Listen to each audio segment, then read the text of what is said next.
Okay hello. तो अब नया वाला टॉपिक शुरू करने से पहले तुम्हें एक बड़ी सिंपल सी और एक छोटी सी बात समझाता हूँ, शायद तुम्हें पता हो, नहीं भी पता तो ये बात तो सबको पता ही होती है। जैसे गार्डन होता है या फिर कभी कभी तुमने किसी भी चीज़ की एक बॉर्डर देखा होगा ना, जैसे पार्क्स वगैरह होता है या गार्डन्स वगैरह होते हैं, उसमें ऐसा फेंस वगैरह लगा हुआ होता है, बॉर्डर एक तरीके से, ठीक है। तो तुमने देखा होगा फेंस वगैरह ऐसे लगे हुए होते हैं उसको प्रोटेक्ट करने के लिए। सिंपल सी बात है, अलग अलग तरीके के होते हैं। यहाँ मैंने एक सिंपल डिजाइन उठाया है, तुम कोई सा भी बहुत तरीके के तुमने देखे हुए होंगे। अब कभी कभी तुमने देखा होगा कि इसी बॉर्डर के अंदर ऐसे फूल भी लगे हुए होते हैं, है कि नहीं। ऐसे ये बना हुआ है और इसके अंदर ऐसे क्या लगा हुआ है, फूल भी लगे हुए हैं टाइम टाइम पे। कहीं कहीं तुमने देखा होगा, और हो सकता है फूल नहीं लगा होगा तो किसी और चीज का डिजाइन होता है, कभी कभी छोटे छोटे पत्थरों का डिजाइन होता है कि नहीं। किसी किसी गार्डन में तुमने देखा होगा पत्तों वत्तों से सजा देते हैं। तो मतलब डिपेंड करता है, ऐसी बहुत सारी चीज तुम्हारे घरों में है। और मतलब पर मैंने गार्डन का एक एग्जांपल उठा लिया, सिंपल सी बात।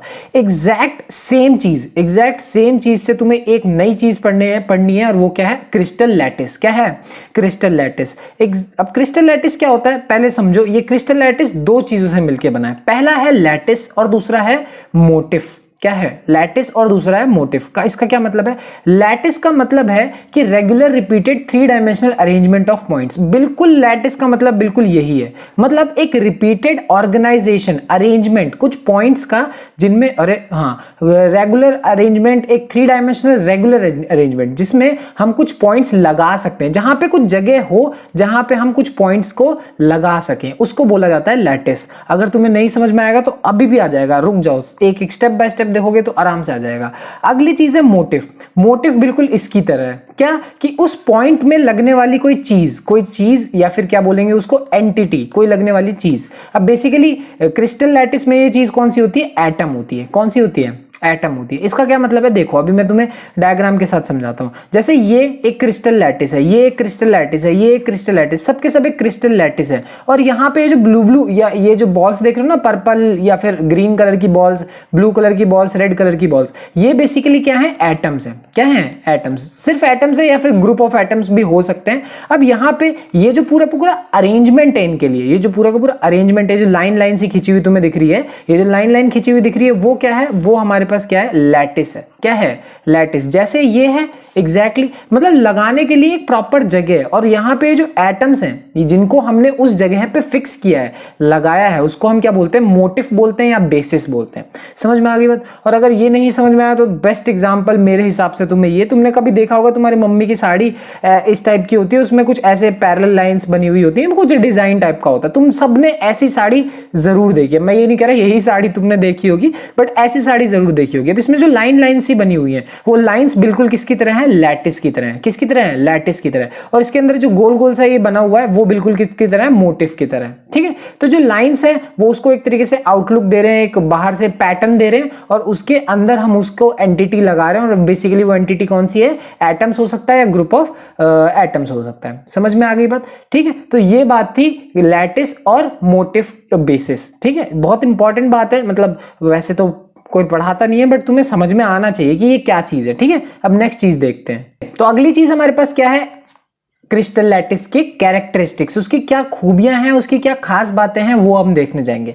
ठीक है। तो हमारे पास ये जो है, एक तरीके से मैंने दो अरेंजमेंट्स यहां पे उठाए हैं। दोनों अरेंजमेंट्स, इसको हम क्या बोलते हैं, बेसिकली लैटिस बोलते हैं। ये जो लाइंस लाइंस सी तुम देख रहे हो, ये पूरा का पूरा एक अरेंजमेंट है एटम्स को लगाने के लिए। इनको हम क्या बोलते हैं, लैटिस बोलते हैं। ठीक है। अब हर लैटिस मतलब जहां जहां पे हमारे पास जगह होती है एटम को लगाने के लिए, उसको हम क्या बोलते हैं, लैटिस पॉइंट बोलते हैं या लैटिस साइट बोलते हैं। समझ रहे हो इसका क्या मतलब है। ये जितने भी रेड रेड कलर के बॉल्स दिख रहे हैं ना, इन सबको हम क्या बोलेंगे, लैटिस पॉइंट बोलेंगे या लैटिस साइट बोलेंगे। समझ में आ रही बात। तो एक अरेंजमेंट लैटिस है, और जहां जहां पे पॉइंट्स अवेलेबल हैं उनको हम क्या बोलेंगे, लैटिस पॉइंट या फिर लैटिस साइट बोलेंगे। ठीक है।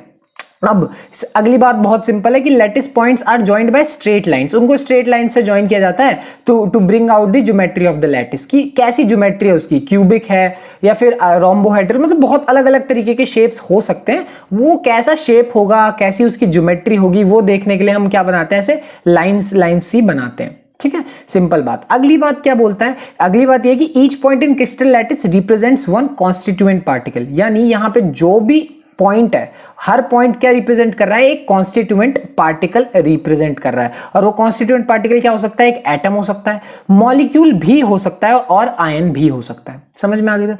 एटम हो सकता है, मॉलिक्यूल हो सकता है, आयन हो सकता है। तो ये थे प्रॉपर्टीज बेसिकली एक क्रिस्टल लैटिस के, कि क्या क्या खास बातें होती हैं उसके अंदर, ठीक है ना। तो अगली चीज है हमारे पास बहुत ही ज्यादा इंपॉर्टेंट और बहुत ज्यादा यूज होगी जो इस पर्टिकुलर चैप्टर में, और वो क्या है, यूनिट सेल। एक यूनिट सेल क्या होता है? यूनिट सेल बेसिकली क्या है कि एक स्मॉल पार्ट है पूरे के पूरे क्रिस्टल का या फिर पूरे के पूरे लैटिस का एक बहुत ही स्मॉल पार्ट है जिसको सिर्फ पकड़ के हम पूरे के पूरे क्रिस्टल को स्पेसिफाई कर सकते हैं। समझ में नहीं आया होगा तुम्हें बात?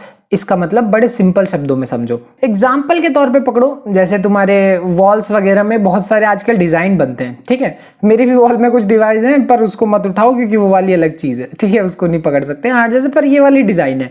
अब इस डिजाइन को तुम किसी भी एक हिस्से को उठा लो, अब यही पूरा का पूरा डिजाइन पूरे के पूरे वॉल में क्या किया है, कॉपी किया गया है।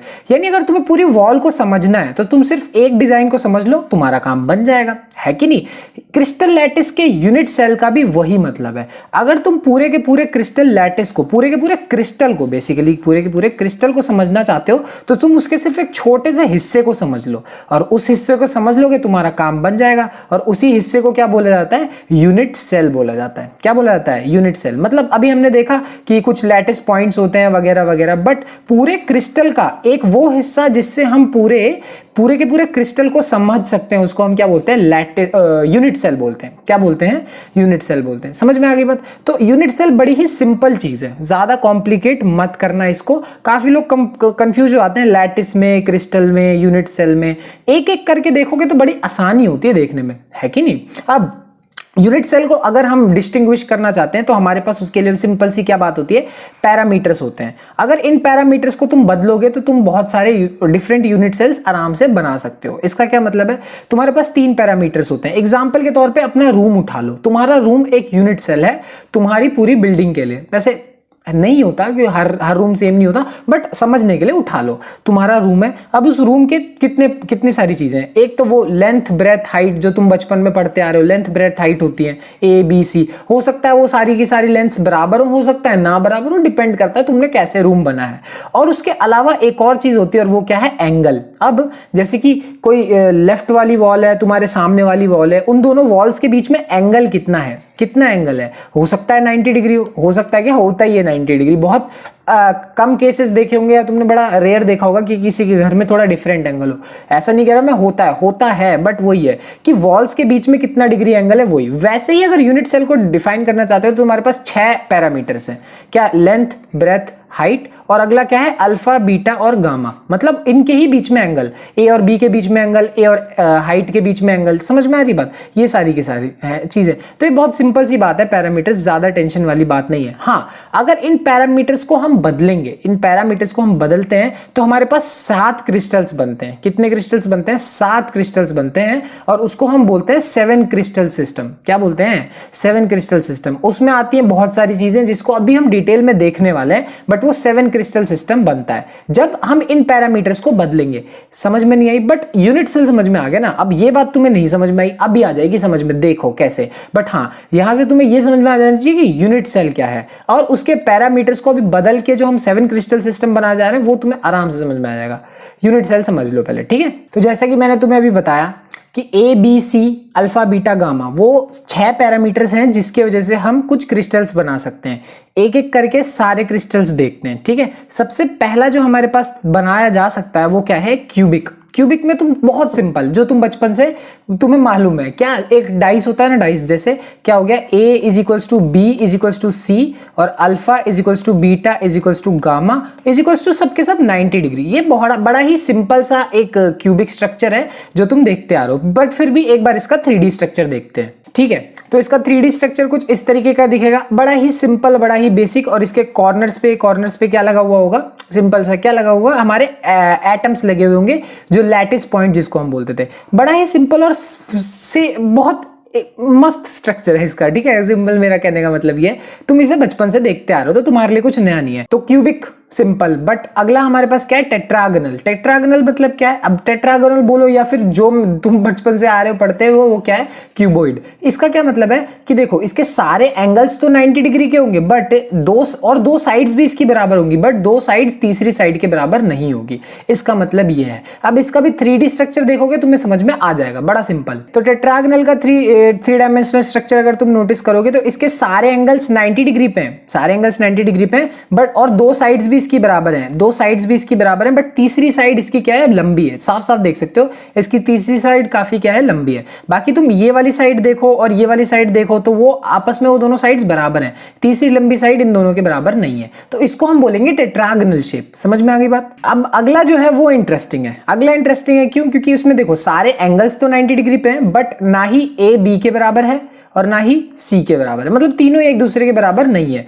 खैर इमेजिन तुम कर सकते हो, बट फिर भी मेरा काम है दिखाना, मैं तुम्हें दिखाता हूं ये कैसा होगा दिखने में। तो ऑर्थोरोम्बिक दिखने में कुछ इस तरीके का है, इसका 3 डायमेंशनल स्ट्रक्चर कुछ इस तरीके का, मतलब इसके सारे एंगल्स तुम नजर मार सकते हो कि सारे एंगल्स कितने डिग्री पे हैं, 90 डिग्री पे हैं। ठीक है, साफ देख सकते हो ये भी 90 डिग्री, ये भी 90 डिग्री, सारे एंगल्स 90 डिग्री पे, कोई प्रॉब्लम वाली बात नहीं है। बट मतलब प्रॉब्लम क्या, मतलब डिफरेंस कहां पे आता है कि ये वाली साइड, अगर तुम साइड देखोगे तो ये वाली साइड हो गई, ये वाली साइड हो गई, ये वाली साइड हो गई, तीनों ही साइड एक दूसरे के बराबर नहीं है, तीनों ही साइड एक दूसरे के बराबर नहीं है। इसको बेसिकली क्या बोलेंगे, ऑर्थोरोम्बिक। ओके, अगला भी इंटरेस्टिंग है। अगला क्यों इंटरेस्टिंग है, उसको बोलते हैं रोम्बोहेड्रल। अब रोम्बोहेड्रल क्यों, इसमें ए बी और सी तीनों बराबर तो हैं, बिल्कुल बराबर तो हैं, बट अल्फा बीटा के बराबर है, ठीक है, और मतलब वो भी गामा के भी बराबर है, बट तीनों ही 90 डिग्री पे नहीं है। मतलब तुम खुद सोचो, तुम्हारे अगर रूम्स 90 डिग्री पे ना हो, जैसे तुम्हारा नॉर्मल रूम है, अगर वो 90 डिग्री पे ना हो तो वो कैसा दिखेगा, मैं दिखाता हूं कैसा दिखेगा। तो तुम जरा इस स्ट्रक्चर को बड़े ध्यान से देखो। ये स्ट्रक्चर क्या है, बड़ा ही तुम्हें अच्छा लग रहा होगा, बट देखो इसमें है क्या, इसकी सारी साइड्स बराबर हैं, सारी साइड्स बिल्कुल बराबर है, बट प्रॉब्लम क्या है कि इनके जो एंगल्स हैं, मतलब एंगल्स भी सारे बराबर हैं, बट आपस में तो बराबर है, बट 90 डिग्री के बराबर नहीं है।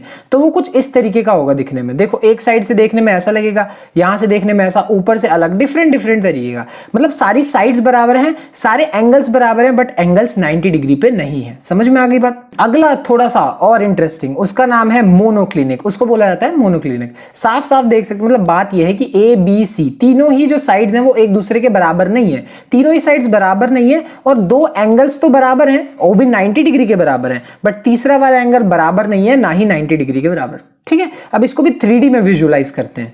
तो मोनोक्लिनिक दिखने में कुछ इस तरीके का लगता है। ठीक है, अब इसको विजुअलाइज करना, देखने के बावजूद तुम्हें प्रॉब्लम हो सकती है, बट मैं समझाऊंगा, तुम्हें बड़े अच्छे से समझ में आ जाएगा। तीनों साइड्स बराबर नहीं है, वो तो तुम्हें नजर आ रहा है कि ये साइड, ये साइड, ये साइड, मतलब कोई सी भी तीन साइड्स बराबर तो बिल्कुल भी नहीं है, बट दो एंगल 90 डिग्री पे हैं। ठीक है, अब कौन कौन से, देखो ये वाला एंगल 90 डिग्री पे नहीं है, तो ये कौन सा एंगल, मतलब बीटा मान लो 90 डिग्री पे नहीं है। ठीक है, बट बाकी के दो एंगल्स 90 डिग्री पे। ये जो नीचे वाला एंगल है, ये जो नीचे वाला एंगल है, इस वाली लाइन और इस वाली लाइन के बीच में जो एंगल है वो 90 डिग्री का है। ठीक है, और इस वाली लाइन और इस वाली लाइन के बीच में भी जो एंगल है वो भी 90 डिग्री का है। बट बस एक ही प्रॉब्लम है कि यहाँ पे, मतलब प्रॉब्लम क्या है, बट ये वाली जो लाइन है, ये वाला जो एंगल है वो 90 डिग्री का नहीं है। ठीक, तो तीनों साइड्स एक दूसरे के बराबर नहीं है, ना ए ना बी ना सी, तीनों एक दूसरे के बराबर नहीं है, और यहाँ पे जो बीटा है वो 90 डिग्री के बराबर नहीं है। ठीक है, बाकी अल्फा और गामा दो एंगल्स, बेसिकली अल्फा गामा बोलने का पॉइंट कुछ नहीं है, बस दो एंगल्स जो हैं वो 90 डिग्री के बराबर है। ठीक है, तो अगला जो है वो मेरा पर्सनल फेवरेट है। ठीक है, वो मेरा पर्सनल फेवरेट है। उसमें क्या है, कोई भी एंगल भी बराबर नहीं है और कोई भी साइड भी बराबर नहीं है। ये मुझे बड़ा पसंद है क्योंकि बड़ा ही अजीब सा बनता है। ठीक है, तो मस्त लगेगा देखने में तुम्हें, ना कोई इसकी साइड बराबर है और ना ही कोई इसका एंगल बराबर है। तो इसका 3D स्ट्रक्चर तुम्हें कुछ इस तरीके का देखने को मिलेगा। कोई एंगल बराबर नहीं है और कोई साइड बराबर नहीं है। ठीक है, और कोई सा भी 90 डिग्री के जरूरी नहीं है बराबर हो। ठीक है, तो इसको अपने हिसाब से भी तुम बना सकते हो, जरूरी नहीं है कि ये जो बना है यही ठीक है, तुम अपने हिसाब से भी बना सकते हो। क्यों, क्योंकि इसमें ना कोई साइड है, मतलब ना कोई साइड बराबर है और ना ही कोई एंगल बराबर है, ठीक है। तो विजुअलाइज करने में कुछ इस तरीके का देखने को मिलेगा तुम्हें, ठीक है। ठीक है, तो आखिरी जो हमारे पास है उसका नाम क्या है, हेक्सागोनल। अब हेक्सागोनल तुमने सुना भी होगा, मैं तुम्हें दिखाने भी वाला हूं। बट यहाँ पे होता क्या है कि ए और बी बराबर हैं बट सी के बराबर नहीं है। इसमें स्पेशल क्या है कि इसके दो एंगल 90 डिग्री के बराबर है। ऐसा तो पहले भी हमने देखा था, एग्जैक्टली हमने दो एंगल देखे थे पहले भी। बट यहाँ पे खास बात यह कि इसका एक एंगल स्पेसिफिकली 120 डिग्री के ही बराबर होता है, ऐसा बताया जाता है, ठीक है। मतलब बताया जाता है कि ऐसा परफेक्टली इसका एक एंगल इसका क्या है 120 डिग्री का है, ठीक है। तो अगले वाले को समझने के लिए पहले ये वाला शेप समझो। अब ये वाले शेप को जरा ध्यान से देखो, ये कौन सा शेप है, इसको बोलते हैं हेक्सागोनल शेप बोलते हैं, ठीक है। ये हेक्सागोनल शेप है बेसिकली। अब इसको देख लो और इसको देखने के बाद उसको समझोगे तो बड़ी आसानी से तुम्हें समझ में आ जाएगा। यानी उस शेप को देखने के बाद तुम्हें ये समझ में आया कि अगर सोचो इस पूरे उसी हेक्सागोनल में से एक छोटे से इस हिस्से में से मैं एक क्यूबॉइड टाइप का कुछ ऐसे कट करके निकाल लूं, इस क्यूबॉइड टाइप का ऐसे कट करके निकाल दो, तो इस कट करके निकालने से जो हमें शेप मिलने वाला है वो एग्जैक्टली वो जो शेप होगा उसी को हम क्या बोलेंगे, हेक्सागोनल क्रिस्टल बोलेंगे बेसिकली। क्यों? क्योंकि इसके दो एंगल, ये वाला एंगल और ये वाला एंगल 90 डिग्री के बराबर है। बट जरा नोटिस करोगे ये वाला जो एंगल है उसकी वैल्यू कितनी होने वाली है, 120 डिग्री के बराबर होने वाली है। इसको 3D में विजुअलाइज करोगे तो ज्यादा मजेदार लगेगा तुम्हें, बट ये है हेक्सागोनल शेप। सिंपल, बहुत बढ़िया, बहुत सिंपल। समझ में आ गई बात? तो ये था 7 क्रिस्टल सिस्टम, ठीक है। इसके कुछ एग्जांपल्स भी होते हैं, बट फिर भी अगर मैंने तुम्हें पूरा समझा दिया कि ऐसा है, बट फिर भी अगर तुम्हें ऐसा लगता है कि भैया मेरे को फिर भी ये याद नहीं हो रहा है, ठीक है, याद नहीं हो रहा है, इतना समझने के बाद भी मुझे थोड़ी सी प्रॉब्लम हो रही है याद करने में, तो मुझे बता देना, मैं इसके पर अलग से याद करने की वीडियो बना दूंगा। समझा तो मैंने ऑलरेडी दिया, बट याद मैं पर्सनली फेवर नहीं करता कि चीजें रटो याद करो, समझ लो तो याद हो ही जाती है। बट हाँ, हो सकता है कुछ चीजें याद, मतलब कुछ चीजें समझ ही नहीं जा पाती, याद ही करना तुम्हें लगता है कि याद ही करना पड़ेगा और कोई ऑप्शन नहीं। फिर भी अगर तुम्हें ऐसा फील हुआ इतना कराने के बाद भी, तो मुझे बता देना, मैं इसकी एक अलग से प्रॉपर वीडियो बना दूंगा, नो टेंशन, ठीक है, याद करने की। ओके, बाकी अगली क्लास में मिलते हैं, बाय बाय।